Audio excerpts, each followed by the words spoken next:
Welcome to... Let's start again. 3, 2...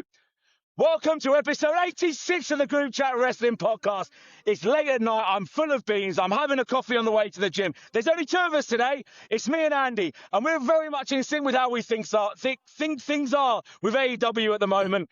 And so there's no one to stop us here. None of the toxic positivity that some people have online. It's 2 guys here with a couple of bones to pick and no one to stop us in our tracks. Andy, how you doing?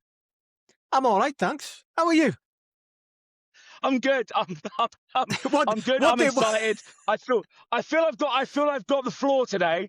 I feel that there's no stopping us. We've had a brief chat about how we felt Dynamite was, and this is one of those rare occasions that me of all people, I don't agree with cage match. I was just going to say, what did you have it at? I had it at a 7, slightly better than last week's, but only slightly better. I think the 7 in maybe, I don't know, maybe the dynamic of how I was watching it. It wasn't my usual comfort environment with a glass of wine and a steak. It was a different environment I was watching it. So I didn't, maybe my unusual surroundings might have impacted it. I say 7 to me is generous. Opener was great. It's always going to be great. It's Swerve and Kenny. It wasn't as good as their first match, but it was still very, very good. And then after that, it kind of felt it just happened again. It feels we're missing a lot of people in that women's division at the moment, mate. And 100%. That's how I feel. I feel that they've really gone back on a promising second half of 2025. I think it was a promising second half of 2025. Maybe I'm being generous there. Maybe I'm being a bit blinded by saying it was positive towards the women's division. I think, as we said, the headlines were, you had the blood and guts, you had the casino gauntlet, you finally had 20+ minute matches, you had numerous main events on Dynamite and Collision. There were a lot of things to like, but yesterday we had such minimal involvement of the women, and there's no Toni Storm. That's a real kick in the dick, like losing Toni Storm for, let's be real, it's fucking huge. If things go to plan with her and everything works beautifully, hopefully it's a lot longer than a year. Coming back to work after you've had a little, and if that is the case, like I hope that she takes as long as needs. We're without Toni Storm for a long time, right? Do you know what though? Before we carry on, if we are without Toni Storm for a long time, in that picture they put out, there was a shoe, a bloodied shoe. How long did Mariah May sign for NXT for? Because she's being treated like fucking dog shit there. And like, honestly, if she's only on a 2-year contract, you could easily drag this out till then. I mean, I'm pretty sure the NXT contracts don't tend to be more than a couple of years. I'd imagine 2 years is probably the regular go-to thing there. Maybe they could, but I mean, we know it's her dream to work for WWE, and at the moment she's only worked for WWE on a technicality, because I don't think it's anyone's dream to work for NXT the same way it's not someone's dream if they want to be a chef to work in McDonald's.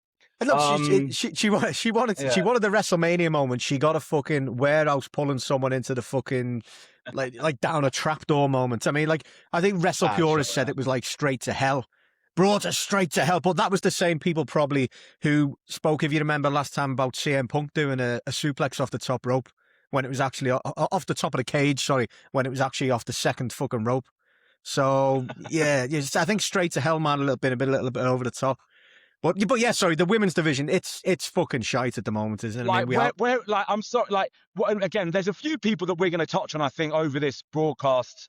Is it podcast? Broadcast? It's a broadcast, I suppose, technically. There's a few people I think we're going to touch on, and basically, where the fuck are they? Why is nothing happening with them? But, like, Willow not being, like, so much more prominent with the secondary title, with Tony not being there, with Mercedes not being there. Like, this is fucking mad. Like Mercedes is going to come back. I think we know she's going to come back and probably go straight into the whatever the build is for All In. That I would guess that's what they're going to do. They have to do it with no Tony. But where the fuck is Willow? As soon as you find out that Tony's not going to be around, you should be putting all of your weight behind Willow to build her up to be the face of the company, because like your top heel is going to need, which Mercedes is going to be, is going to need a really a top face to go against to make the magic happen. And like, there's no bigger face than Willow. Nobody gets the reaction Willow gets. Remember the reaction she got at Eve? I've never seen anything like that. Nobody gets that. They need to be sticking on TV. Like, just stick her in anything. Like, give her a fucking. They're putting jobber matches on TV randomly with numerous others. Give Willow a fucking jobber match then. Just give us something. Get her on TV. Get her on TV every fucking week. Build her up. Get her in front of people. Get everyone excited about where this is going to go, rather than it being just a case of, oh yeah, she's I forgot she was a TBS champion. I wonder if she's going to defend it at some point. Like, do something fucking with it. And we're now at a position with Willow, because again, maybe I'm being too idealistic here. Maybe maybe it's a bit too simplistic as well.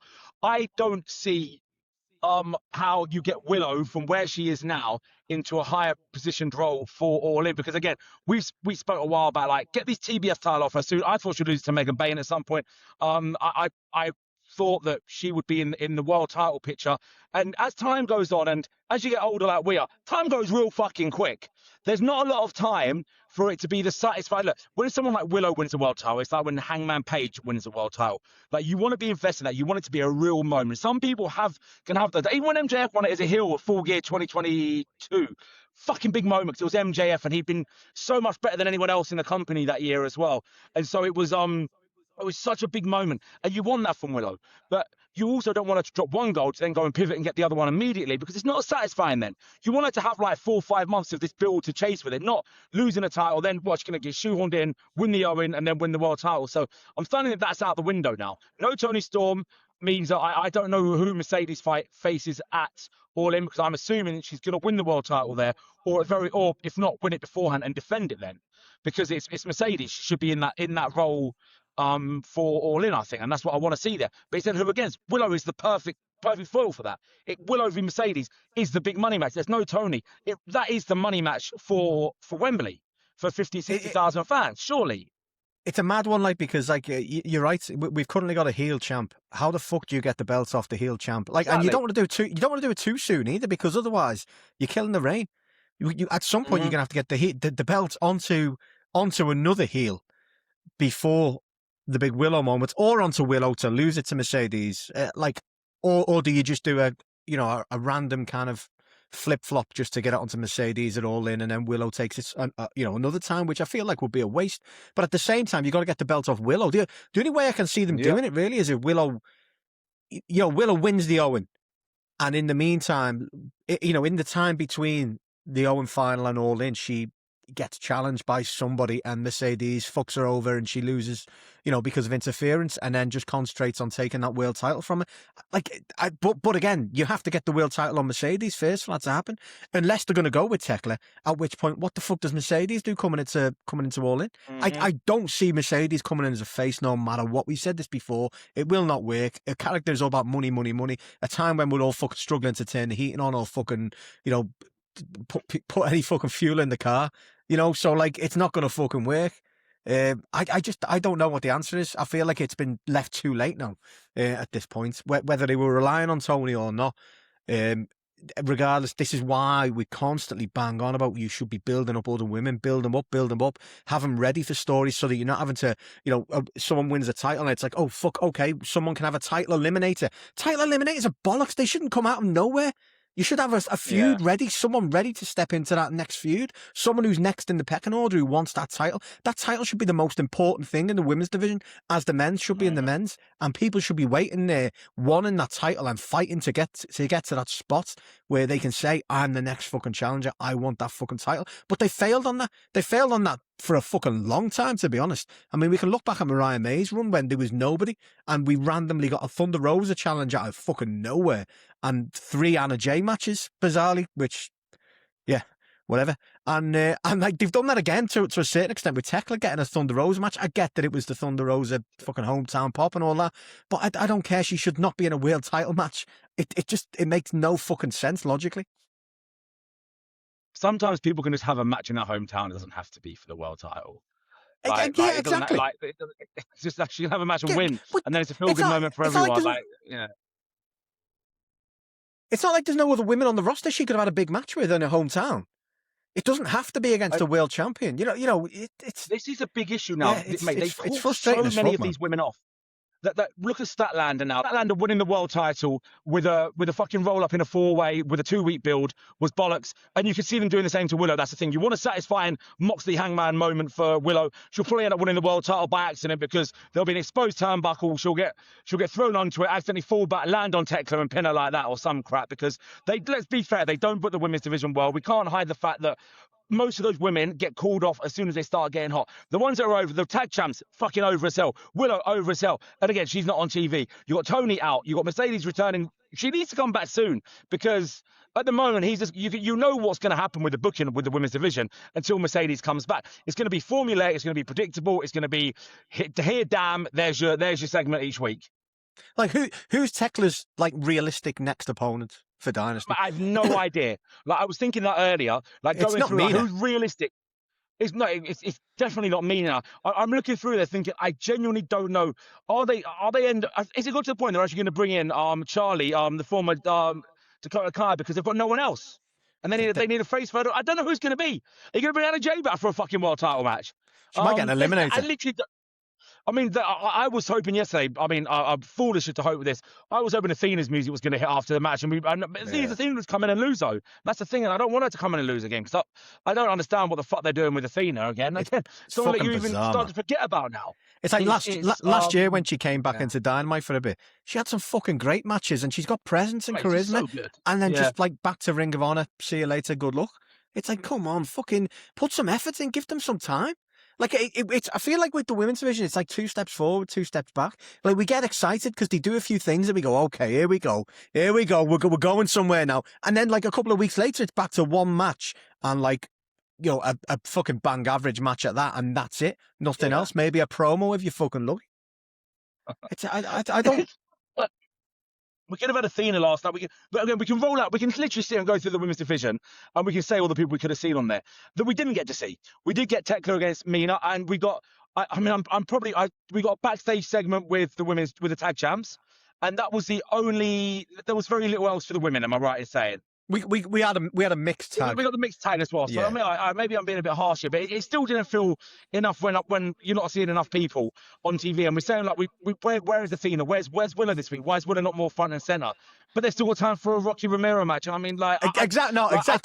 Exactly. It's nothing against him. The dude's cool as fuck. The dude is paid his dues. The dude, like, I know that he will be so valuable behind the scenes. It's nothing against him personally, but I didn't want to see him on Rampage in 2023. Like, I just don't. I don't need to see him. And as much as I love seeing these people, when the match was on last night, I'm just on my phone the whole time. I'm like, I know what's going to happen here. It's going to go 6 minutes. People's going to win.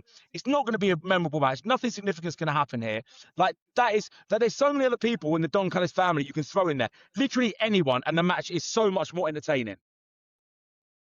But that's another fucking issue I've had though, and I think you thought along the similar lines of like this Don Callis, like, you know, and Death Riders thing. There's so many top guys locked in this fucking like phantom zone, man, and it's just gone on and on and like we were saying earlier when we like Takeshita was he won the G1, he became the IWGP champion. And they did fuck all. All you got out of that was a couple of fucking Okada jokes. That's what he's the fucking New Japan champ. And the best you got out of it was some fucking jokes for Okada to reel off. That's it. They've done nothing. And there's people on there now today I'm reading going, oh, he's in the middle of a great story. Oh, the middle? If it's the middle, we've got another fucking 2 years left.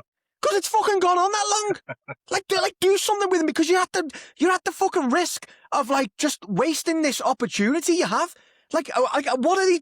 Like, part of me does wonder whether he's going to be the Kenny Omega match at fucking All In, and that's what they're waiting for, because Tony seems to have this thing, doesn't he, where he has an idea, and if that idea cannot happen for whatever reason, he'll wait, and he'll wait, and he'll wait. And if you remember, before Kenny Omega was sidelined with his unfortunate health issues, he was all about putting Takeshita over, because he was in that big feud with Don Callis and Takeshita, and everything was pointing towards a big Takeshita match that he was going to put him over in.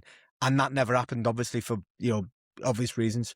Part of me wonders if that's what they're waiting for, because the Okada stuff seems to be going fucking nowhere. Okada, like, wait, what are you doing with Okada? Like, he's the fucking international champion.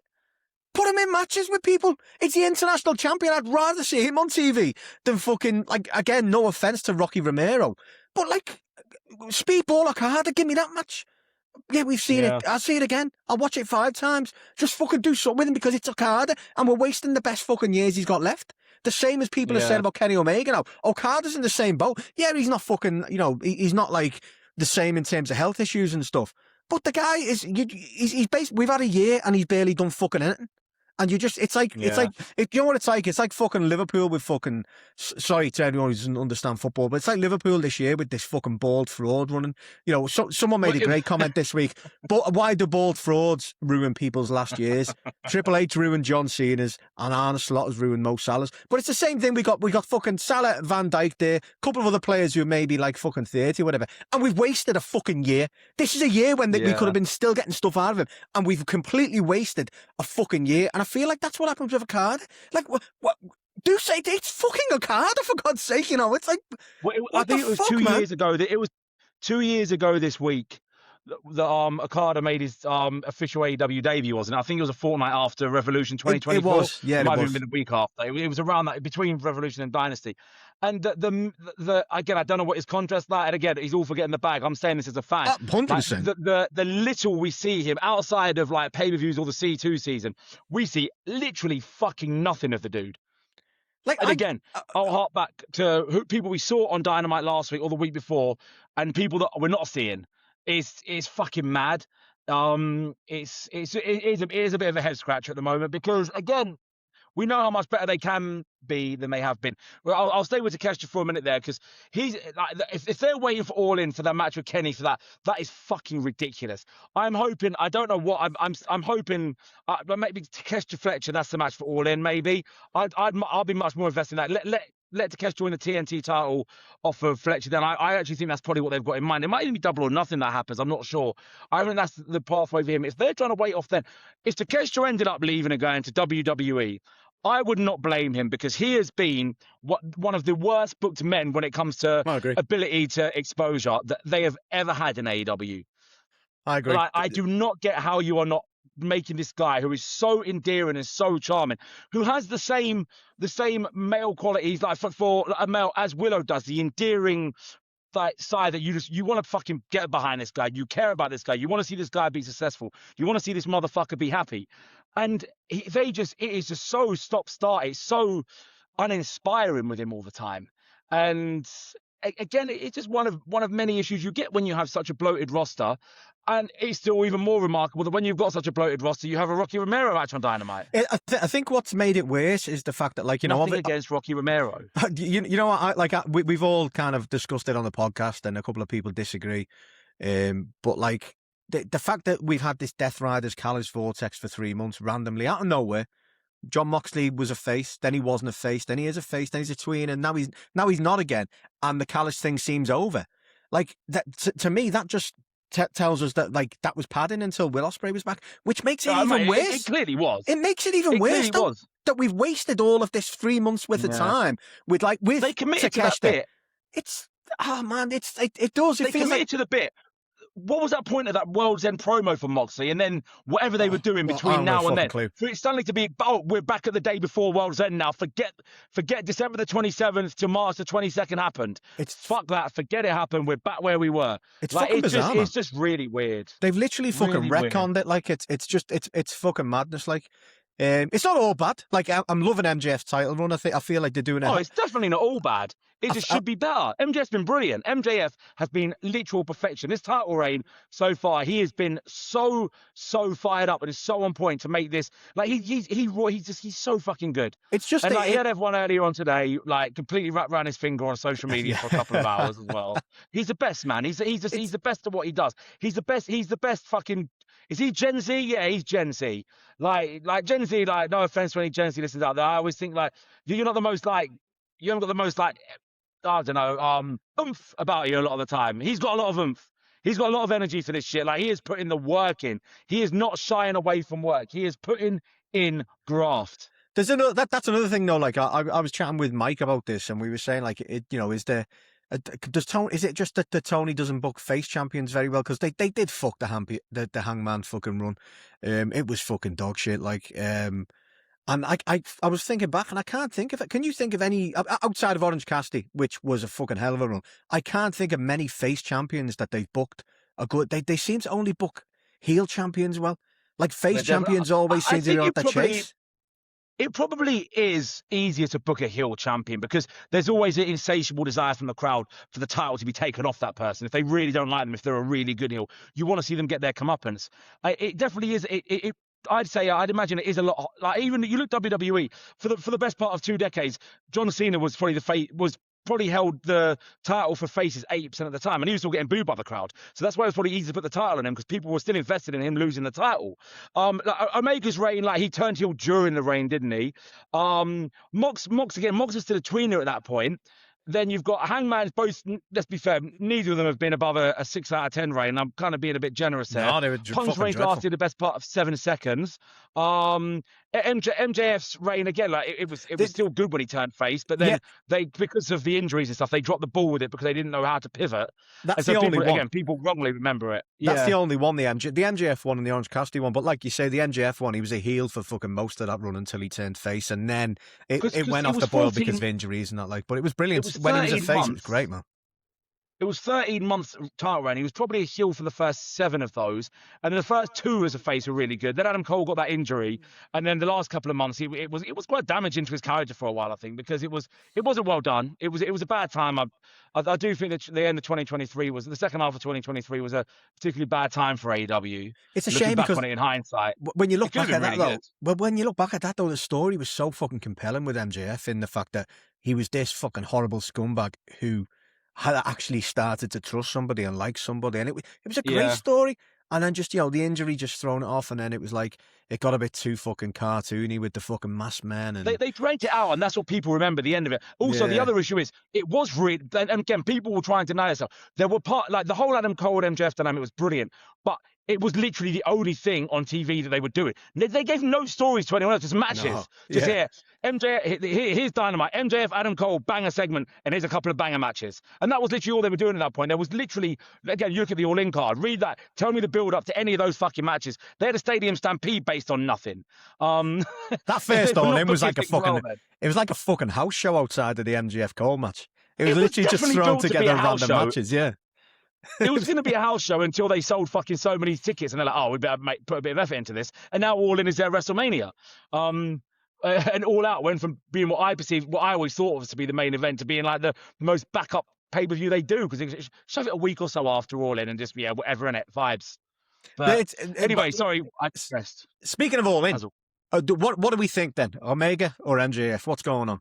Everyone seems I'm sticking with. I did a poll earlier, but as I'm driving at the moment, I can't actually check what the results are doing, because I'm a law-abiding citizen, because I'm doing this on a recording platform, so I can't go off it.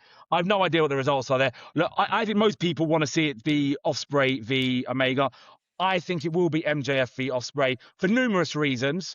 Look, the romantic side of me, I'd love to see Omega Ospreay in person. Of course I would. I probably would prefer that, but at the same time, I can completely and utterly get it being MJF holding the title till then against Ospreay, because I just think that's what happens. I think that MJF losing the title at Wembley will be a big moment, and I think Ospreay obviously winning it at Wembley is a big moment. I think it's the big moment for the title to change hands in front of what I reckon will be around the 60,000 mark come bell time. You've got all these challengers now who are stepping up, who want a shot at the title. So you've got matches, whether it's on pay-per-views, whether it's on special Dynamites, whatever.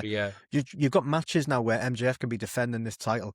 And just keeping all of it, doing what he has to, and then Will Ospreay is the only one who's able to overcome it. I think that's a fucking phenomenal story to tell, and that's going to mean so fucking much. It will mean so much, Will Ospreay beating Kenny Omega in the third match, obviously, but I just don't think you've got enough time to. I mean, you've got to think of outside. Like Dave Meltzer was actually spot on with this. You've got to think of outside the hardcore. The hardcore are going to want Kenny Omega, Will Ospreay. Of course they are. Kenny Omega's the fucking GOAT, man. But like. And just the passing of the torch that would kind of symbolise would be so fucking good. But realistically, you got to look outside of that, and stories that are going to emotionally get people hooked in. I don't think you've got enough time to tell that with Kenny Omega, because you're going to have to have someone turn heel.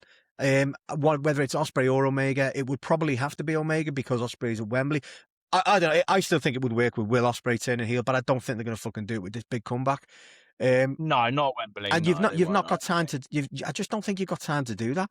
We've got 5-6 months now. It's not long enough. Not long enough to tell something that works. You could rush to something, but I feel like they're rushing to finish this Jon Moxley feud already. I mean, Will Ospreay's just come back. Oh, the Death Rider stuff restarted again, back where they were, like you say, before World's End. and already they're going to fucking go straight to Moxley Ospreay rather than going through. I was hoping to see a fucking incredible match with Pac, Claudio, get something out of fucking Garcia for God's sake, and Yuta. But like they're just going straight for Moxley. He's got Pac next week, hasn't he?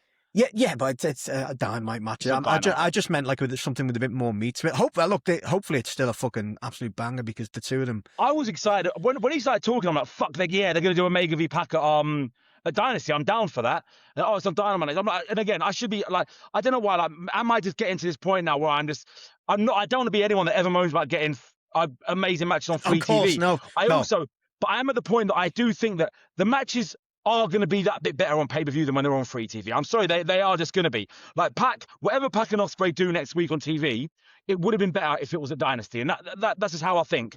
I don't mind the TV matches because we do get some incredible matches on TV. But for me, it's more just, it's next week. And I want a bit more build towards these matches. I want to see fucking, Ospreay and Pac, brawling like yesterday on Dynamite before they prepare for this match or on Collision or something, I want to see, a real build. I want to see stuff that grabs us and gets us emotionally invested rather than just, oh yeah, that's going to be a great match. Can't wait for that. I want to see where I'm like, fuck, I need to see that match now. What is going to happen? Just the excitement and the unpredictability of it. It's straight for Moxley. It just feels like you're bypassing a lot of it for me. I mean, there's so much they could do with it. You could actually do something with the Death Riders that they should have and elevate everybody else. Unfortunately, I think they're just going to, he's going to beat Pac quite easily. And then I think he's going to beat Mox and then off we go to the Owen. I mean, that's why looking at the world title for me, I do feel that the pathway is not relatively clear, but I can't look past it being MJF's beating Omega at Dynasty, Double or Nothing. I think that's where Will Ospreay will win the Owen. I don't know who will beat in the final, but he will win that then. And I expect MJF to beat Darby Allin at Double or Nothing. There'll be a spring breakthrough where he can he'll beat someone else on the way to beating Ospreay, losing to Ospreay at Wembley. I'll be very surprised if that's not the path that's taken personally.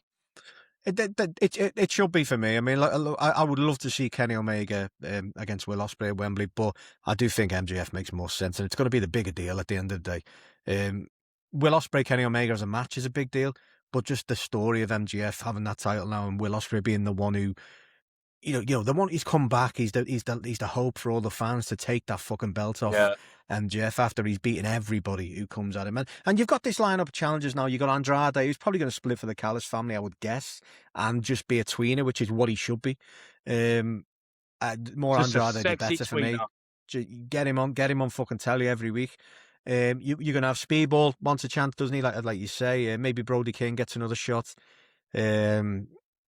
Yeah, who else did you say? He's going to have maybe Kenny Omega's in the Owen. Maybe he loses to MJF and re-enters the Owen, and then it's Will Ospreay, Kenny Omega in the final. That'll be great.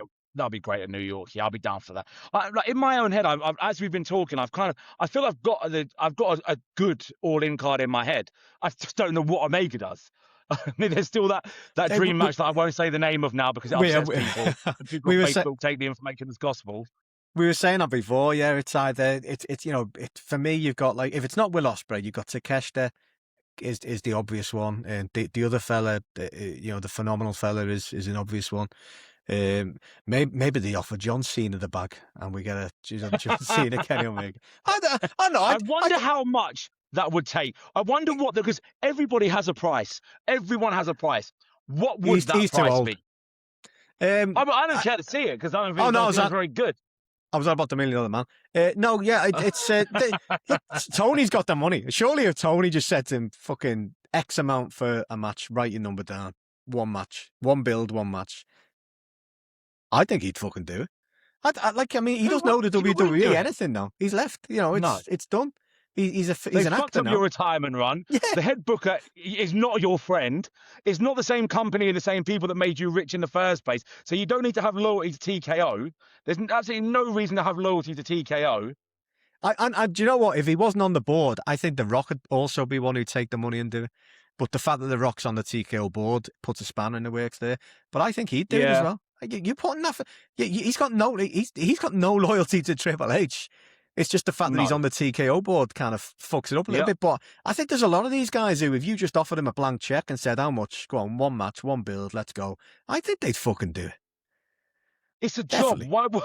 Why, it's a job at the end of the day. Of course, man. Like there's no job that you should have that kind of blind loyalty to. Like even with my football team, like if an Arsenal player's out of contract and Spurs offer to quadruple his salary, get your money, man, retire and fucking take your family to live in the Maldives or whatever you want to do. Like I don't see when it comes to job loyalty. Like I wouldn't want an Arsenal homegrown player. I'd be really sad if I ever see him. I probably will see MJF when he can't go like he can anymore, and he'll want to wind down, have easy matches, and he can kind of run from the grind a bit. I think he'll probably go to WWE. Because why wouldn't you? It's a much easier workload. Now there's no house shows there. It's a basic wrestling style that they don't expect much of you. Well, like John Cena is actually, one of his most famous roles is Peacemaker, which is a WBD property. It's a DC Comics character. We're halfway there. We're halfway there. It's happening. But, very quickly, what I'm going to go with is all in. I'm going to say that I think it will be Ospreay v Ospreay with the title for MJF. I'm going to go with Swerve Hangman. I think they'll get to that. I think they'll get back round to that. They've got 4 months, and I think that'll be an I Quit match. It wouldn't surprise me if they have a match before, then they have an I Quit match then, and I can see one of them written off TV for an extended period. I still hope we get to Mercedes Willow. I think we'll get Fletcher v Takeshita for the TNT. I think we might get Okada v Andrade for the International. And I'll take that. If we're getting there on there, then there'll be a stadium stampede, mate. Don't hate me for this, because I'm not saying I want this. I could easily see them getting back around to the Don Callis family and the Death Riders for that somehow. No. I don't know how they get these other. I don't know how the fuck they're going to get Mox and Co on the card otherwise at the moment, because I mean I suppose if he's not defending the Continental title, he's got that to defend, so he can defend that against whoever's available, whoever we ever said that should be on this card. But who's going to be on the card, and regardless, he will be on the card. Fucking Hook will be on the fucking card. He will, because no matter what, he's got to push him for Taz. That he's going to be on the card. He wasn't shown at all on TV yesterday, was he? No, was he? Thank fuck. I was a bit worried when Taz was there. I was thinking, oh man, I made up Taz's back, but please, you haven't brought your kid, have you? It's not bringing your fucking kid to work day, is it? But thankfully he wasn't there. Yeah, so hopefully Hook won't be. But one thing that really does fucking annoy me with that, right, is what they've done with this kind of, this is going to be, it's a very minor complaint. Most people will probably be like, why you even asked? But when the Acclaim split up, they were clearly trying to force Bones as the face, Caster as the heel. But it naturally flipped. It was organically working a different way. Bowens was coming across as a bit of a fucking cunt. And Caster was coming across this. He was with the whole, it was someone described it as a Mr. Perfect gimmick, and it was Mr. Perfect. I am the best at this, I'm the best at, his 5-tool player thing. And Caster was just coming across this really sympathetic babyface who we were all willing to get a fucking win eventually. And it was almost as though they didn't like that it was working that way, so they fucking just stopped it. And then now they're trying to, they came up with this stupid idea of trying to have Jerry Lynn bring them back together. I didn't want to see them back together. I wanted to see what happened there. And then now we've got this thing where fucking Bowens is now reappearing as a disciple of fucking Hook. Yeah, so we're in this fucking bizarre situation where we've got fucking Bowens is a disciple of Hook, and he's also teaching Shibata how to wrestle, which is fucking insane. Shibata's now the fucking cameraman. It's just fucking bizarre.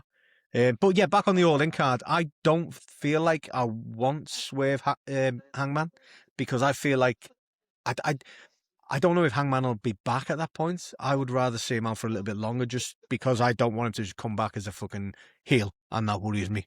Bringing him back too soon would do that. I'd rather bring him back just after All-In, skip All-In and bring him back for the Continental Classic or something like that. Something else to get his teeth. Just because I love the idea that someone had about essentially the only way to get him the title would be Ospreay wins the title. Ospreay goes on a 6 to 12 month tear, beating everybody. Hangman's the only one he's not beating. He demands Hangman. He offers Hangman a match. Hangman says, "Look, I said I wouldn't challenge for the title." Ospreay gets offended by that, and then starts being a dick, because Dick Ospreay is fucking brilliant. Would you prefer that? That sounds like an NXT name, Dick Ospreay. Do you want to? I don't see Ospreay's reign being that long. I think there's so many they want to get to in the next couple of years. I actually think you'll win it, and I think you'll lose it by 4 at the latest. I think it'll be quite a short and intense reign. before, because I think he'll have a second reign within the next couple of years. But then there's quite a few he's going to want to get through. I do think he wants to give Omega one more title run, but I don't think it should be before All In. So I think he'll get that in. He'll want to get Fletcher in. He'll probably want to get another Swerve in. I don't think we need another Hangman reign for the next couple of years. But yeah, I don't know. I don't see. I'm not sure. I don't see it as a take turns thing. I mean, like we like there's a lot I'd love to get the belt, but like for me, it's just whoever draws, and like whoever draws has to keep the belt, you know, and or be in that mix for as long as it's drawing and try and elevate the people around them. I think like otherwise you're literally just going through a list. And like as much as I'd like to do that, I feel like for the the company and for AEW to be to grow and be successful, you just need to go with whoever draws. That's why I want it stuck on MJF at the moment, and that's why I was surprised they just shit the bed with Hangman's reign, because the numbers were up in everything with Hangman. Every appearance, merch, pay-per-view buy rates were the fucking the best they ever have been. It was a bizarre one, but it's the same with MJF. The numbers are up with MJF now, so I wouldn't move it. I don't know, unless you start to see a bit of a downturn in it. And then I guess that we just see what happens with Ospreay. If Ospreay wins at Wembley, which I guess we all think he's gonna do, you just see how the next couple of pay-per-views turn out. If the numbers are down, maybe they do need to move the belt off him. It's too early. If the numbers are up, fucking ride that wave, keep going. Line up some opponents for him. Give him the top heels while he is a face before he turns heel, because like that was the problem with the Hangman reign for me, is that they didn't line up all the top heels for him. You had Okada stuck in the fucking like essentially doing nothing at the time. Yeah. When really, imagine if Hangman had come out of All In and you had Okada one in a fucking shot, Takeshita one in a fucking shot after Fletcher. He could have worked his way through the Callis family, but no, it was beat Fletcher and done. They rallied that MJF match off as quick as they could, even if it was an overbooked mess. It was still fucking brilliant. I loved it. And then randomly Joe out of nowhere, which was just fucking strange. Like line up your top heels. They should have maybe brought Swerve. Maybe they should have brought Swerve back then as a fucking heel, and he beat Swerve, because you need to give your champion the best to make them feel like they are the top man in the company. I mean, that's essentially what the WWE did with fucking Cody Rhodes for the first 6 to 7 months before people started to get bored. They just fed him the top guys, and look, it was successful for him. They just ran it into the ground, instead of seeing when it was, hitting its sell-by date. I mean, I was thinking about what you said before about the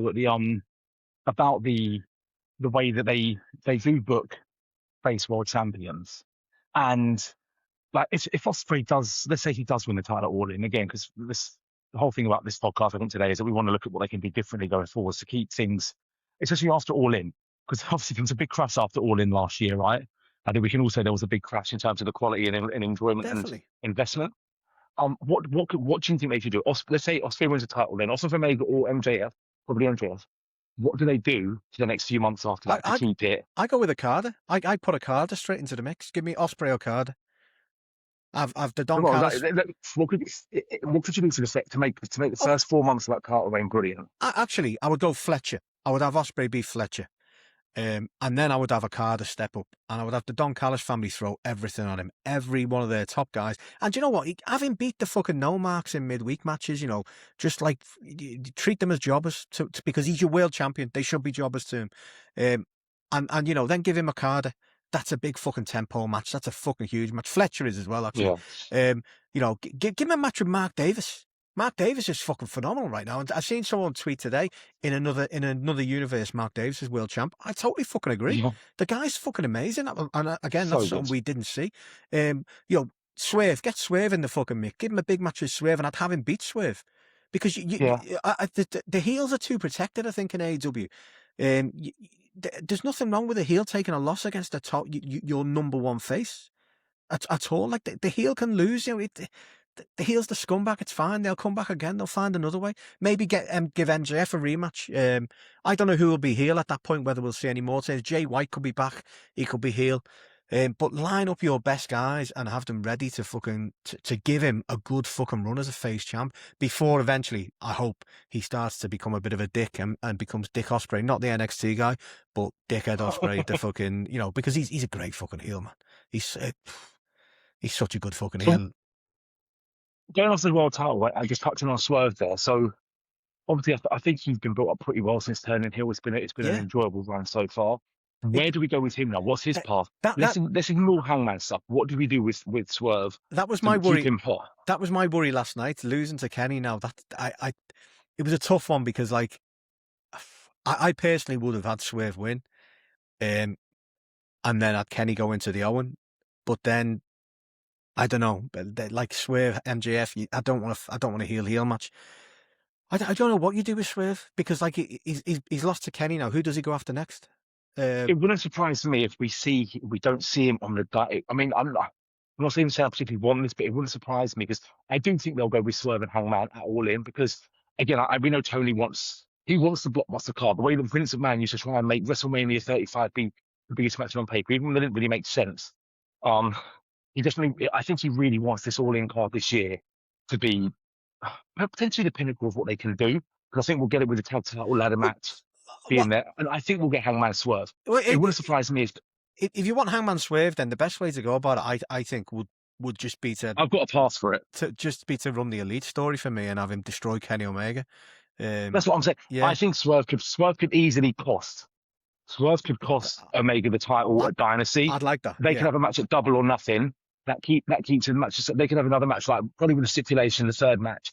Swerve absolutely destroys him, and that's what brings Hangman back because Swerve has literally killed Omega. You could have him like just like literally beating the fuck out of him and not stopping. Just don't let him stop. Have him beat the fuck out of him for 10 fucking minutes straight with Nana joining in. Maybe someone else joined Swerve by that point. I'd like that. I'd actually like that, and that's a way for a reason for Hangman to come back. Because like this is what annoys me with people talking about how Hangman could just come back as a heel. He just turned heel. Like nothing in his fucking 6 years of character arc have suggested he would turn heel over the fucking title. Like nothing. His whole character has been like he's a man of his word. He's a man of principles.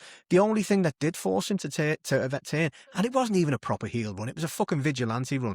Was because Swerve broke into his house and threatened his kid. And like even then, he wasn't a proper heel because you could see the reasons why he was doing it. He wasn't doing it for just his own selfish reasons. It was defending his family, his family's honor. He felt like he'd been wronged, and he had. He had really by the fans who cheered for Swerve afterwards. But like, I just don't think anything in his character history and the way he's portrayed that character and the way he's worked would suggest that he would become a scumbag just over not being able to challenge for the title. I don't buy it. You need something better than that. It's too lazy. I think it will end up being the route of Hangman will go back on his word because Swerve is world champ. So what I see happening is revisiting it this summer. It concludes an All In, which will give Hangman probably some proper time off then that he's definitely deserved after the last couple of years and how good he's been. It wouldn't surprise me if the pathway is they have that match then. It's fucking brutal. It's an I Quit match, and I don't know, maybe Hangman's kids are there, and that's how he makes him quit. But it's going to be something brutal that means that the feud will continue when it continues, and that's how then when Swerve does eventually get his second world title reign, that's what makes Hangman go back on his word. He can't stand to see Swerve at the top of AEW. That's not a bad show. And like another one I was thinking of, this is a little bit more out there, but like I do think just because the potential he has is, I think he's got the potential to be the biggest face in the company, which is a shame because he's the best heel in the company. But when MJF does eventually go on a second face run, or even just a bit of doesn't have to be a full on baby face. It can be just a nicer version of MJF. Not as much of a scumbag. I mean, all he has to do is do what he does now, but just do it to heels. Yeah, and he does. But then at some point in the future, he could say to Hangman, "Look, you gave me a word. I don't give a fuck. I don't accept it. Go and challenge. Go and challenge for the title." Like he could do that. Like because he's got it in him. I know that sounds cheesy as fuck to us just saying that, but he has got it. He's got it in him to make it work. Because everything he did in that Adam Cole run is stuff that I did not expect, and the guy had the crowd in the palm of his fucking hand every fucking week. He had the crowd cheering for him body slamming one of the fucking righteous. He had the crowd going ballistic like it was fucking Hogan and Andre. It was insane. He can do anything. He literally can do anything, and I think he could make it work if he did at some point say to Hangman, like, a mutual respect thing, Yeah, you gave me your word. I reject it. I don't want it. Go and challenge. I give him a blessing, whatever. And then he can probably beat the shit out of him 6 months later and, whatever. You could bring it back in. There's so many routes they could do without just doing a lazy, I'm coming back as an angry bad guy because I want that title and I promised, but I'm lying. Like, no. I don't think they'll do that because they know that there's very little appeal in a Hangman title chase as a heel. There's no interest in that. No, I agree. If you give it long enough, if we're looking at, right, Hangman and Swerve had this thing this summer, it gets really brutal again. Hangman then takes some time off. If you lose a night quick match, he could be a death story. He's gone for a while. When he comes back, he's doing what he's doing for the time being. I mean, we're talking probably 2 years down the line. It doesn't need to be rehashed till 2028. But Swerve and Hangman's paths can cross perfectly enough times that I'm desperate to see another match between them. It's been so long. It's been 8 months. I really want to see them have another match again. But I want it to be the right conditions and the right story and the right build and the right way to get to it. I'd take that. Like the thing with Hangman as a heel as well. The other thing that makes me say no is I just don't think he's got it to be a nasty, horrible heel. I don't think. Look, maybe he surprised me. I didn't see MJF being a good face, and he was, but I just don't think Hangman's got it. Everything about Hangman has been about that he's a fucking, he's a good guy. Exactly. He's the number one baby face in the company. It's all been about like, a morally, which is a bit strange to say that after the picture he took, but a morally upstanding guy. Like, and I don't think there's anything he's got no heelish tendencies at all. Whereas like Swerve, when Swerve was a face, we all said like he needs to go back heel eventually because he's got natural heelish tendencies about him. The way he kind of carries himself and stuff. Same with with Mercedes, she won't work as a face. I feel the same with Hangman. He won't work as a heel. Yeah. Again, like is like people will point to his last heel run, but he wasn't a heel. He was, I had that big long Twitter thread on it, but he was basically Paul Kersey from Death Wish. He was a man who'd been fucking wronged, and he just wanted fucking vile revenge, and he would take that on whoever was in his way, and it was great. It was brilliant. And so some people are just made for these kind of roles. Some people were made to be like Arnold Schwarzenegger's made to be the kind of dumb but lovable guy in films that usually does the right thing, even if he's a bit goofy getting there. You've got some people that you look at them and you're going to play the bad guy, or you look at some people and it's a horrible thing to say, but you can think they're probably going to put you in there as a nonce. And some people just have certain roles that you look at their face and think that's who you are. Mercedes is an insufferable heel who you want to see get the comeuppance down the road, and there's no two ways about it. That's how she works on TV anyway. Maybe on the indie it can be very different because she's such a good wrestler. She'll be over in that. As a TV wrestler, she is the heel you want to see get the comeuppance because she's detached from reality. She's all about money, and like we said before, people ain't got money. Hangman is just a good guy. He's just a normal guy, the relatable guy. Being relatable is going to make you be the good guy because most people want someone who they see themselves in to some extent. I'm not taking pictures of the nonce again, but people that you gravitate towards. You're like, he's an everyday guy. He's a guy that's having a whiskey down the local bar and eating a fucking pub lunch. That's who Hangman is, and that's why you gravitate towards him. MJF just has the ability because he's got something. You can tell he's got a big range. He's got the ability. But it doesn't mean anything. Look at John Cena. And it's proof. John Cena just did not have the range to be a heel. He was not a good heel because his facial expression was in comparison. He was terrible at it. There's a reason Guinness didn't do it, and the reason it didn't work. It wouldn't work with Hangman as a proper heel. But you can tell he couldn't be a heel. The same way Cena did it. The MJF thing's interesting though because the reason he worked as a face was because everything about his heel character is about jealousy and insecurity, yes. And so the foundations are there. Nothing about Hangman's character like has any foundation for heel work at all. I just don't. Yeah, I think it's too lazy. It's just too lazy to say, oh, he should be a heel. It's out there with one of the one of the most outlandish ideas I've ever heard, which was today.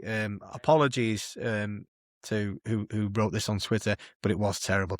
Was the suggestion that Darby should turn to the Death Riders for help against the Callis family, and I was like, are we living in a fucking simulation or what? Like, why would terrible idea? Why would Darby? I wouldn't put it past him doing it. Why would Darby? Yeah, I know. Why would Darby turn to the fucking guys who tried to drown him 3 months ago? It's fucking nuts. It's a terrible idea. Oh, Darby would be another one who could be thrown into the mix for a nice title loss. he can take a loss. Man, it's a loss. We've covered this for years. Yeah. It has to be a loss. He should not be the one that holds the AEW World Title at any point. Enough people have paid their dues in other roles that don't get the World Title. Well, he does not need the World Title. He shouldn't be AEW World Champion. What about is there any mad matches you'd throw on the card for All In? Because I've been thinking about one, and a couple of the podcast group are going to disagree with me. I think. Let me think. Give me. Let me. While you're talking, let me wrap my brains for anything a bit of a wild card match. I'd love to see. Go for it. I've got a great idea. We have a three-way. Yeah. If we can stretch out this Jack Perry Ricochet feud, we can have a three-way. We could have Ricochet and the Demand against Jack Perry, Luchasaurus, and they need a third partner. Who does Jack Perry go to? David fucking Arquette. Yes. You know, it works. He can go, but like anyone who doesn't believe me, go and watch the stuff he's done. He can go. And for a celebrity, look, if it's AEW's WrestleMania, you want a celebrity appearance. David Arquette's fucking great, man. Get him in there. He's a good guy. He's a fucking, he's a good guy. Get him in there. Use him. He can do. Use him. He's a good guy. His sister was in a film we watched the other night called They Will Kill You, which is very good, with Zazie Beetz. And yeah, no, it was a fucking, it's a no-brainer for me. Get him in there. That's your celebrity appearance. No Costco guys in the UK because no one knows who the fuck they are. Even if you put it on the pre-show, the Demand against the Jurassic Express and David Arquette, you've got the emotional connection there with Jack Perry. Do it. Do it. I'm going to clip this, right? This is for you, RJ City, because I know you're good friends with him. Can you please have a word with David Arquette and see if he's up for this? The Jurassic Express and David Arquette against the Demand are All In. Do it, please. I fucking love David Arquette. Do it. Do it. Really? Now, what do you like? Ricochet's another person. Now he's lost a national title.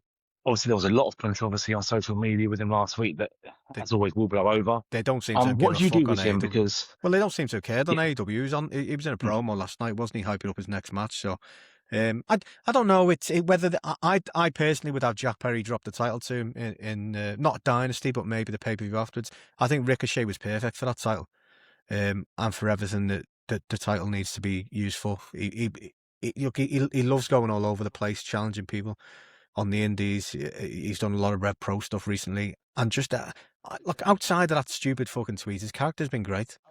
He's been winding everyone up. He's been being a dickhead, and it works as a heel. And the tweet was fucking brain dead.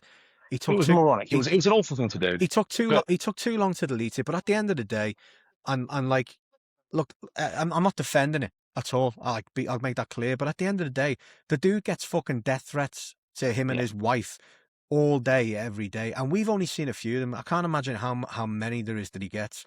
He's going to snap at some point. He just the woman that he snapped at took a stray bullet, unfortunately. It's a shame he didn't snap on that Collins fella. Yeah, that would have been nicer. Yeah, if only he snapped at him and not someone with a really, really awful illness to make fun of. Yeah, if he'd snapped at someone who actually deserved it, fair enough. And it was out of that. And the worst thing was, I think the comment she made wasn't even that bad. It was just something like, no, it wasn't. His acting's not great. Oh, okay. But like people have said awful shit to him, and he's kind of like, held off. And straw that broke the camel's back situation, isn't it? He took too long to apologise. At least he apologised. I like to believe that people are being, genuine. I'd rather believe that than the opposite. So it is what it is. We live in a very cynical world where we don't want to believe anyone. Or we want to believe who we want to believe, and if we don't want to believe someone, we won't. So if you like Ricochet, or you're a fan even of AEW, or you're whatever, you're going to be inclined to believe him. If you're a WWE fan who doesn't watch any other wrestling, you probably don't like him. Look at the Reacher. And therefore, you're probably not going to believe him. Look at the Reacher guy the other day. That video came out about him punching that dude, and all of a sudden everyone wanted Reacher cancelled. And then his own body cam footage came out and shown that the guy was being a fucking ass and pushing him and asking him to punch him. So, like you say, we don't know. So I would like to hope it's true rather than jumping on him and trying to get him cancelled. But who knows? But I would like to see Ricochet go back to how he was anyway as the champion eventually, and just parading that title around being a dick, because I don't feel like he's going to be in the mix for the world title. Maybe the trios for the Demand would be good at some point. I don't know. I tell you what, I did see a great suggestion on Twitter today. Someone said they should make the trios mixed trios. I think that's a great idea. Why not? That would differentiate it. Give some more chances to some of the women They, as well. they don't even need to. They don't even have to go big on it being mixed. Just let it become mixed. Yeah. Let Shafir challenge for it. Just let these things happen naturally because we're doing enough of these kind of matches anyway now. But if you have the Death Rider to challenge for it again, just let her be part of the team. Her, Garcia, and Claudio or something. Yeah, I'd go for that. That'd be great. Need Garcia to We've given enough something. ideas. We've given a lot of good ideas, what we perceive to be good ideas, what you listeners may perceive to be a shit idea. Man, but that's the joy of it all. Yeah, I don't want to. I don't want to be negative about AEW. Like, I mean, like that. It's the whole siege mentality AEW fans have, isn't it? Because of the fact that there is so many grifters out there shitting on everything for no fucking reason. But like, this is constructive criticism. I love AEW. It's brilliant. It's just that they set so many fucking high standards that the last 2 weeks have been shit. The booking from All In wasn't great. It kind of like I fell out of it, quite heavily because I just felt like they didn't capitalize on what they'd set up, which was probably the greatest moment in AEW history for me personally. Well, it definitely was for me by a distance. So I just want it to be. I want it to be good. So that when there's things that aren't working, I don't think it's unfair to point them out and. No, it's not. You often find that most it's people healthy too. You often find most people agree as well, because I've been banging on about the Death Riders Callis Vortex for ages, and I had people kind of being like, "No, it's not that bad. No, it makes sense." But now I'm seeing a lot more people going, "Actually, it was fucking bullshit." And the same with the Statlander turn. The Statlander title win. Sorry, I fucking hated that. I thought it was terrible. No build, 4-way. Done. I thought it was a disservice to everyone involved in that. A disservice to Tony losing it that way, and a disservice to Statlander giving her the title that way. It was like a token. Here you go. Is a title for all your hard work. And everyone was like, "Oh no, it's great. She's a day one." But again, eventually, three months later, everyone was agreeing with me. So I don't know if anyone wants the lottery numbers. I'm around. But anyway, let's finish on a more positive note. So we've got Dynasty not far out. We know that AEW tends to be a bit chaotic when the break between pay-per-views is 4 weeks or less. Car's shaking up pretty well. I think we've got how many matches confirmed now? Only the 3 matches confirmed. I think like considering that we've had a lot of constructive criticism in this episode, I actually am really excited for Dynasty. I think MJF, I mean, we know the world title match is going to be fucking sick. I think we know that's going to be great. Yeah, and look, it's Dynasty. So we've done this every year, I think, since I think we covered 3 dynasties. I'm not sure. Maybe we've only done 2. But anyway, every dynasty we've had, we've always suggested this, and it never happens. So I might as well suggest it again. Are they going to do the MJF group thing dynasty? Are we going to get some form of dynasty? I mean, I feel that we need to spice one of the heels up. And again, we said MJF getting it, like him or Swerve. I feel that a stable needs to be sooner rather than later there. I think Swerve for me. I feel like MJF's better as a lone wolf, because he's the trust issues he's got and everything. It's for him to start suddenly trusting people. It's kind of, it goes against everything that the scar still from Adam Cole. So I think if you're more looking at, the Kevin Knight story arc's going to be very interesting for me, where we go with him in the next few months. I feel a heel turn will suit his character perfectly. I think him aligning with Swerve, along with a couple of others. I don't know who. I don't care who. I'll be happy with a mixed stable in terms of signing some women in that. I'd be just a stable of just bad motherfuckers, basically. Put some fucking some real just a fucking evil stable. I feel like you've got that evil stable. You've got the path to that already as well, because Speedball's made it clear he wants a world title shot. Speedball gets that world title shot. Kevin Knight costs it. It's there. It's there. If you want to do it quickly, it's there. You can, When will Stream Breakthrough be? That's going to be in between Double or Nothing, won't it? And no idea, but it is. Last year I think it was in July, wasn't it? So it wouldn't surprise me if there's no. Forbidden Door. Nothing's been announced between Double or Nothing and All In, has it? No, but that's usually when there is the potential. Yeah, it's usually when they're going to write something. Yeah, Forbidden. They're going to throw something. That's 3 months. It's too long.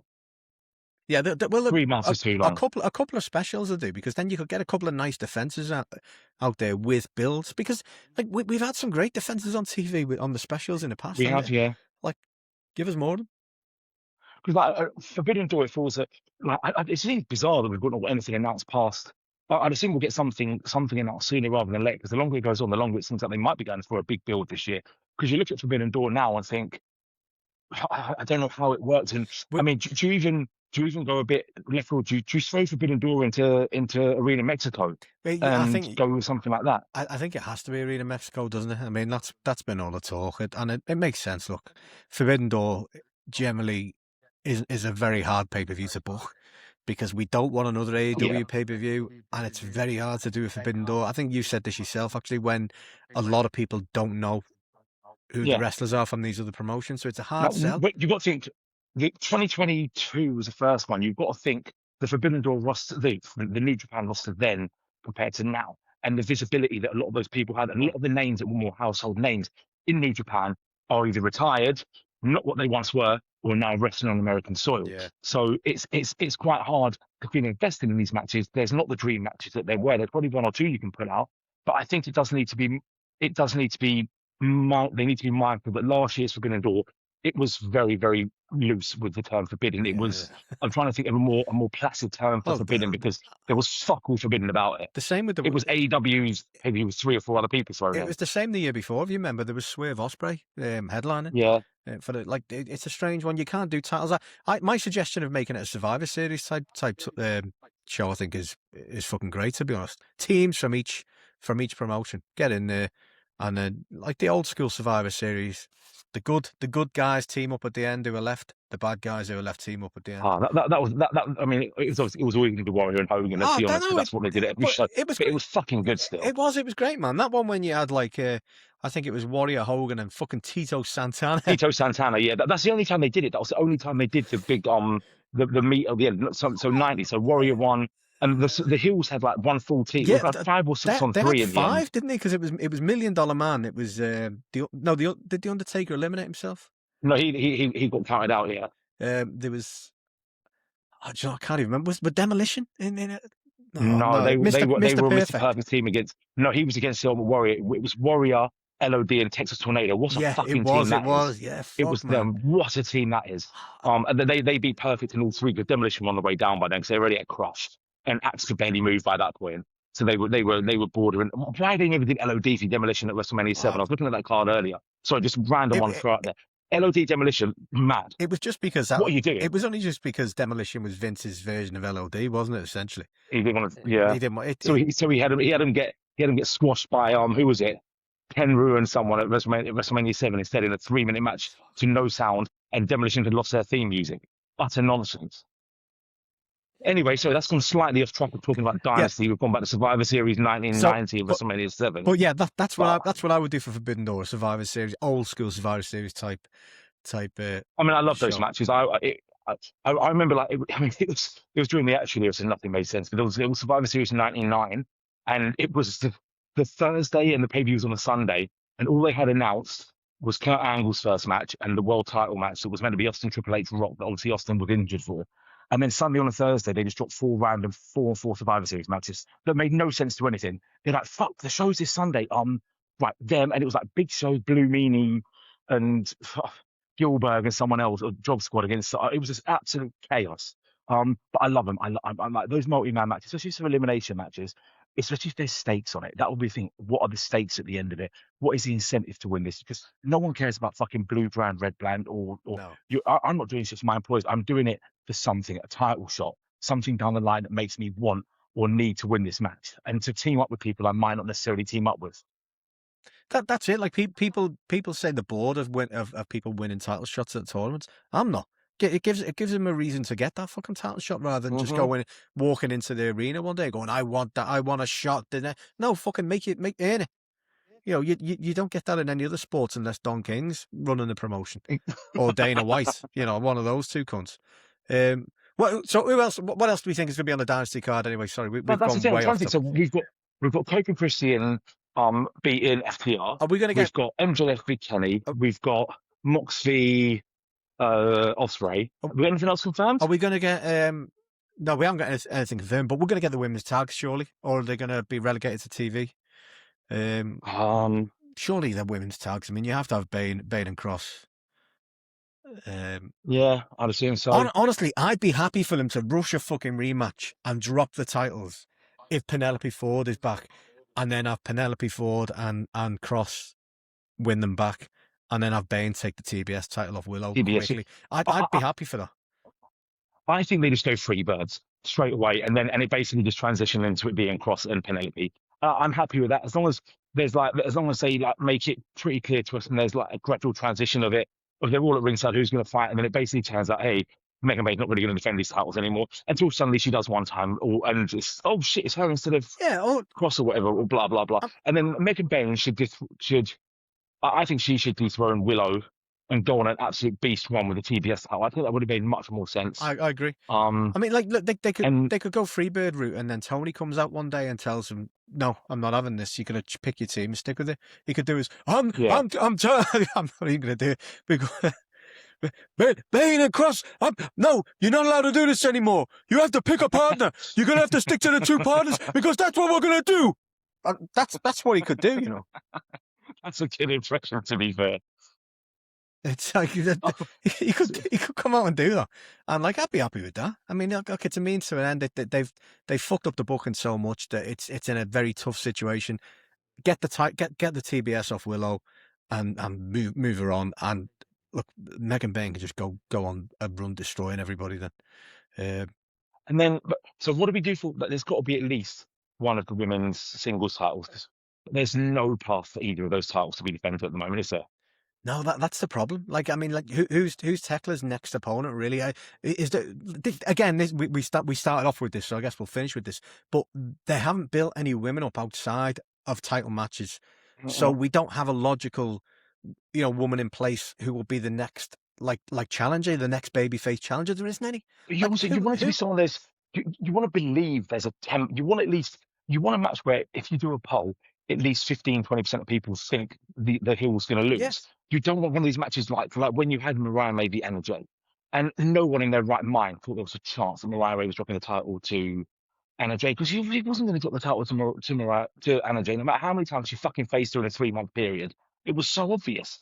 So I just thought that if Tekken does have a match at Dynasty, it's massively a box ticking match. I literally don't know what they do at the moment. I can't think of anyone. Like, who is there who they would throw in there? Because they fucked up the booking so much with the women that I don't know who the next logical challenger is.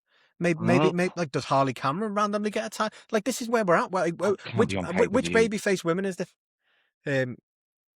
Apart from Willow. We go back to Stat straight away, which is just awful because it's just no. We can't do that. And you're just burying Stat even further because she lose 3 times in a row. Then you can't do that. Yeah. I mean, Stat should now be back in there. This is why having someone like Deonna Purrazzo, who you've literally just whatever happened that time. I've never really looked into it, but obviously there was something that's happened that's really tarnished the perception of her with TK or with someone. And this is where you keep someone like Deonna a bit like. I mean, she hasn't given a fair crack with the whip. No, not at all. And she, do you know what? She was great in TNA as well. Like, she was really fucking good. Like, look, a lot of people will probably hate this, but you might have to just look. She's contracted, just fucking use her. You might have to just bring Britt Baker back and just stick her in a fucking match. She loses in fucking 10 minutes, and off you go. Because like this is another thing I have with AEW is when someone's out of favor, they just don't use them.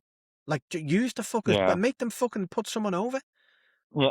Like, Britt Baker's out there moaning that she's not, but she said, well, she's not moaning. People are asking her and she's going, oh, I'm fit and they've not called me. Call her and make her lose to Tekla. There you go. Easy. That's one you could realistically do, a former champion. Shida. I don't know what a visa situation is. If someone said she had visa issues, maybe that's wrong. But someone else said she prefers streaming now, which is a bit strange because like she was actually quite good. Maybe Hater gets another shot. But do you want her to lose again so quickly? And then what you're going to do with their tag team? I don't know, man. It's not a great situation. I do think that putting Hater and Windsor into what seems like exclusively the tag division now, I don't think that's beneficial because you're taking two, what I've perceived to be people relatively high in the pecking order, completely out of singles contention without logic. And like, because they are clearly a team who want to go for these tag titles now. They will end up beating Bane. But let's hope it's Penelope and Cross at All In. I'd imagine. I think that's definitely going to happen. But I would have much rather seen Hater in the the world title kind of mix. And I would have liked to seen Windsor in the TBS mix as well. So yes, yeah, definitely. It's again like you're taking the women out of these spots. I'm putting them in other spots. That's all well and good, but there's no one to replace them in these spots. No. Like Amanat would probably be one of the ones who you would want, but she's injured. And again, are you going to put her straight into a title shot? Because like it just seems a bit random seeing as she, the limited experience she's had on Dynamite and in terms of title shots, you would the process really should be going through the mid card area and then working your way up to the main event card. The thing with Emanata is obviously there's a lot of history with Tekla there, so it can make sense because I mean they had some fucking good.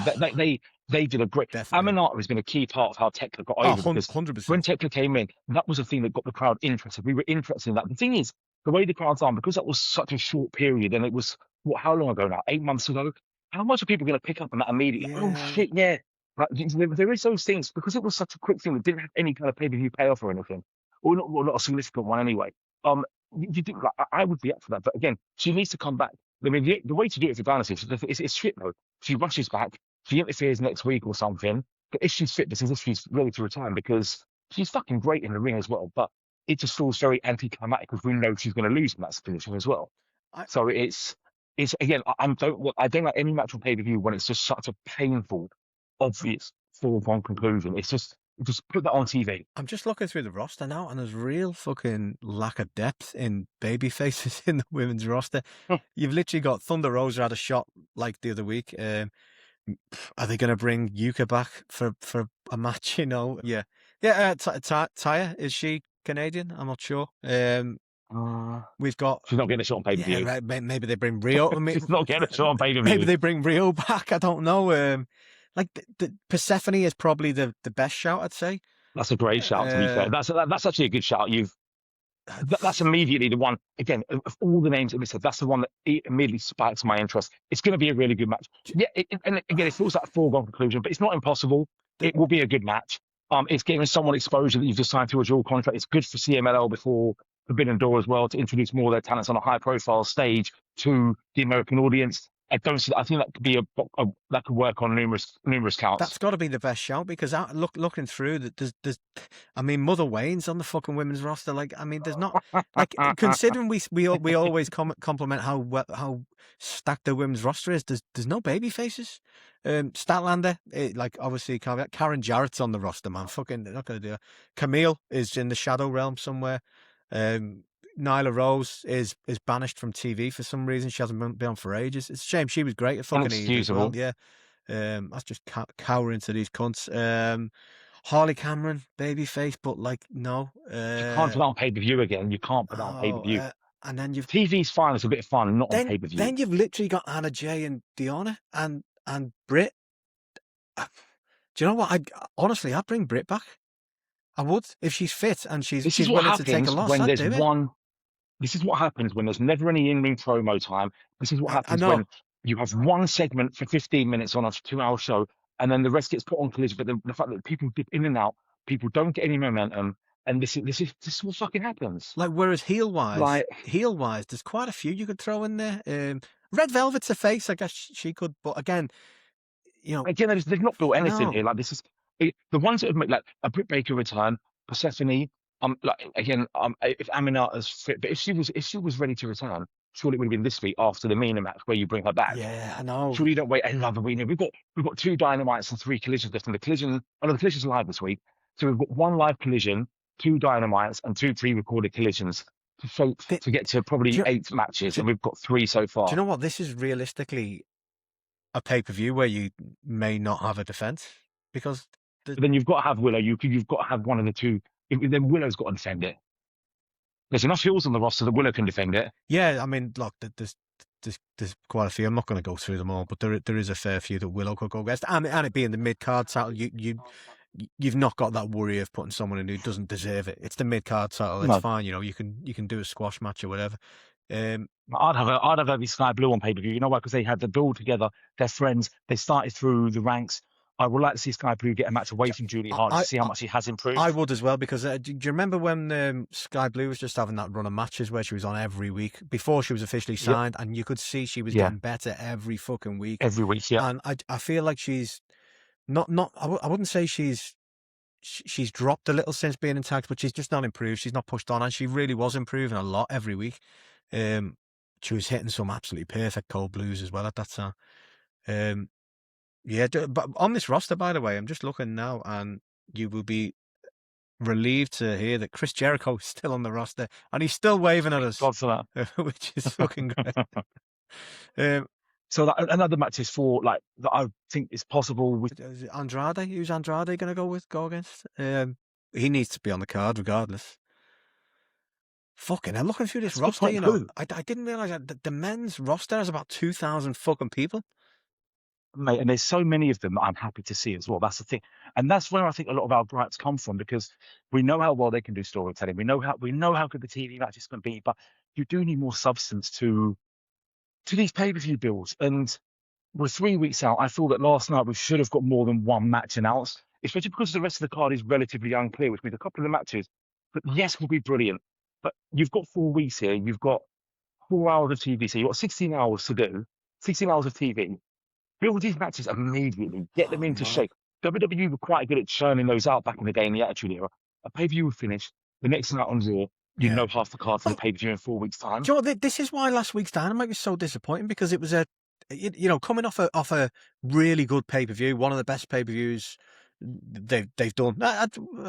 Maybe that's over the top, but it was a fantastic pay-per-view. It was one of the most newsworthy pay-per-views I think they've done. It was one of the most. It was chaotic. It was really good. Coming off that, that should have been a show of responses, follow-ups and builds, and it just wasn't. We had one follow-up, or two follow-ups. That was it. There should have been more. Like everything that you're going to build towards should have been on that fucking show. Fuck me, fucking grizzled young vets. I forgot they were on the fucking roster, man. What a fucking waste. Sorry, I'm still looking through this fucking roster. It's insane. Nick Wayne. Mate, it's ridiculous. Forgot Nick Wayne's back as well. What the fuck, man? So, I mean, I think, touching on Kevin Knight, I think there's a good chance that when Kevin Knight faces Okada, loses, it starts like at some point, you don't want to keep losing these singles matches. You've got to look at what can you change. I think that what would happen is when they do drop the trios titles, which will be some point in the next couple of months, I would expect that to be the turning point. That after they lose, it will be Speedball Mystico that get pinned, and he loses his shit from there. Yeah, that's what I can see.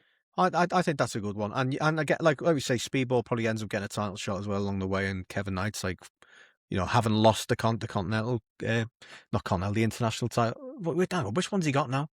He's got the international. Yeah, having lost that match, against Okada, if it's for the international title, that he just fucking loses shit, and fucking whether he hatches a plan with Swerve or not. For me, what it even could be is down the line, Speedball could end up winning the national title.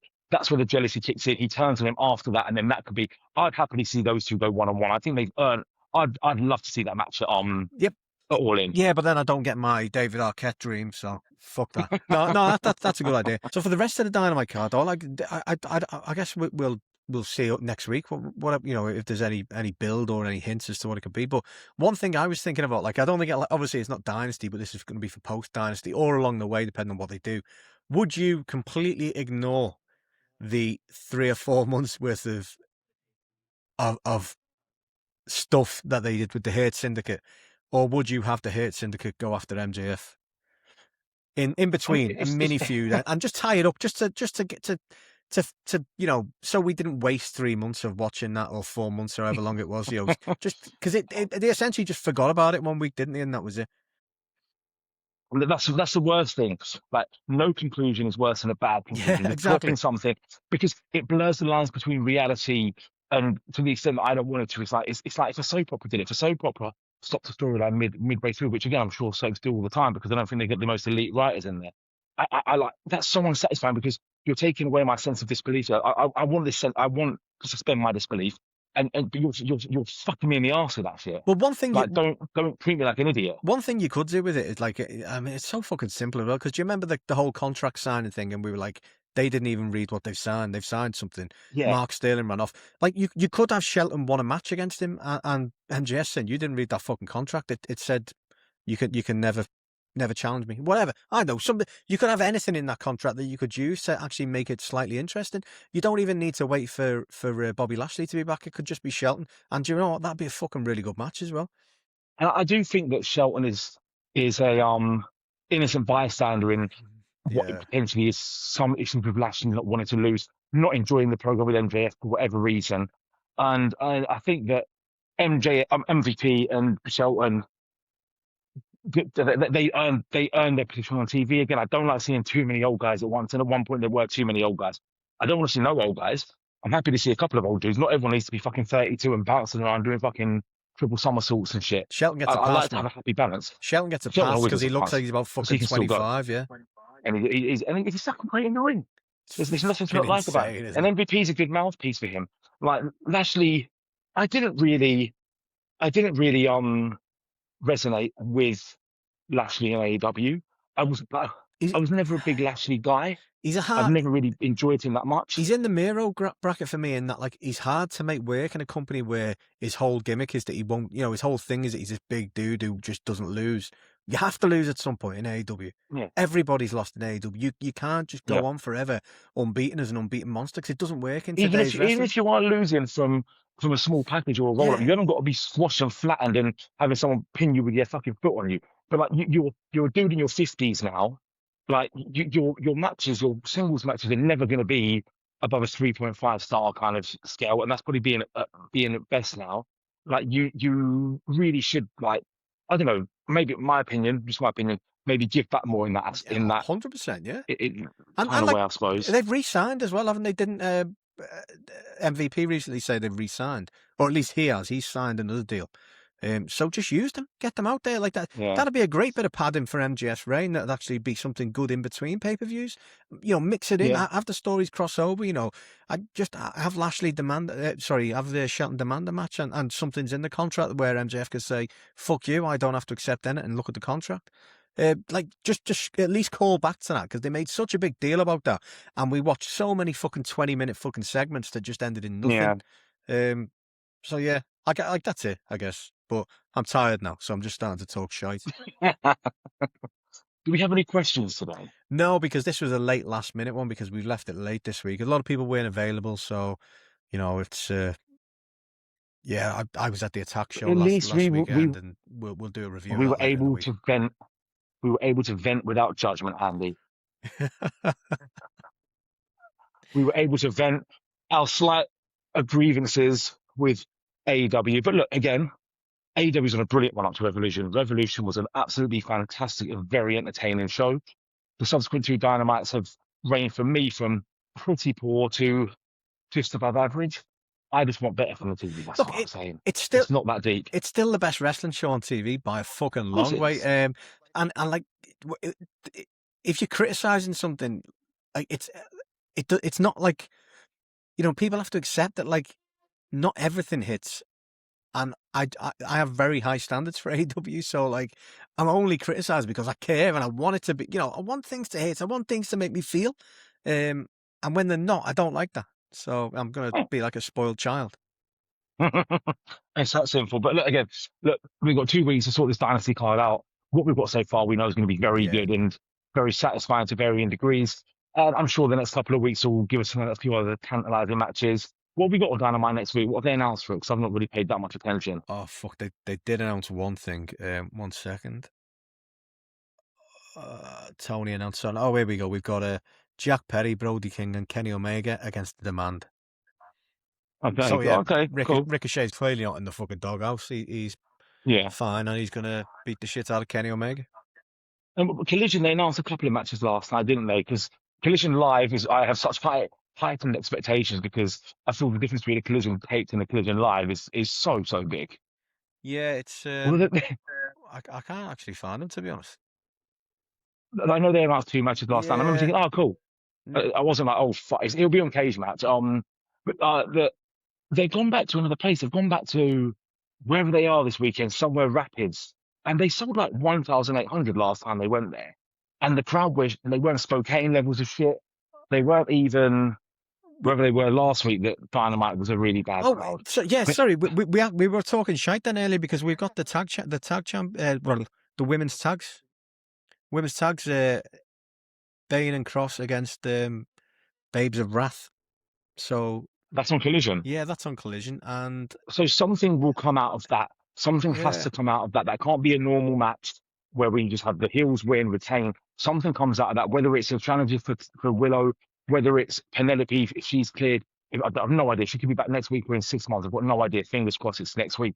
It's she could be coming back. Like there's got to be something significant set up for Dynasty with the women involved here, at least with one of them. Yeah, we've also got Ace Austin against Tommaso Ciampa, which could be Okay, good. interesting. Yeah. Again, what's Ciampa going to do now? Where does Ciampa fit into things and enforce it? Like, are we going to see him and Briscoe in a street fight or something at Dynasty? I don't think he gives a fuck, does he? He's just having the time of his life at the moment. Fair play to him. Yeah. He's loving the leash being off. Him and Bristol would be a nice hardcore match at Dynasty because we need something hardcore. Oh fuck! We've got Pac Ospreay next week as well. Well, that next Wednesday, that'll be a banger. Fucking hell! Next Wednesday's looking great already. Actually, yeah, no, great. That's it. And I'm very tired. We've spoke about everything. I think. Yeah, look, it's going to be great. It's going to be a great few weeks anyway, and pay-per-view will probably be great. Always is, isn't it? It'll be good fun. Even when the builds are shite, the pay-per-views always turn out fucking brilliant. We know the pay-per-view is going to be a minimum. We know an 8 out of 10 is below standard one for them. Dynasty last year was their worst pay-per-view since World's End 2023. The year before that, the first Dynasty was a fucking banging pay-per-view. They never sold tickets for the show. It's really weird. They had about between 6,000 and 7,000 the first 2 years. They're currently stuck at about that kind of a figure, which will obviously go up a couple of thousand, but that's what they got in Vancouver for Collision a couple of years ago. So you'd hope that when the card gets padded out a bit, they haven't even opened the upper tier yet. You'd hope they'll address that and get to around 10,000 mark for it, because it looks like the card's going to be pretty good, as always. And on that note, no Brett to give us the excited outro, so good night, bang, to everyone not named Colin. Fuck off, Colin. Don't even know who he is, but he can go fuck himself. He's a human thumb. Done.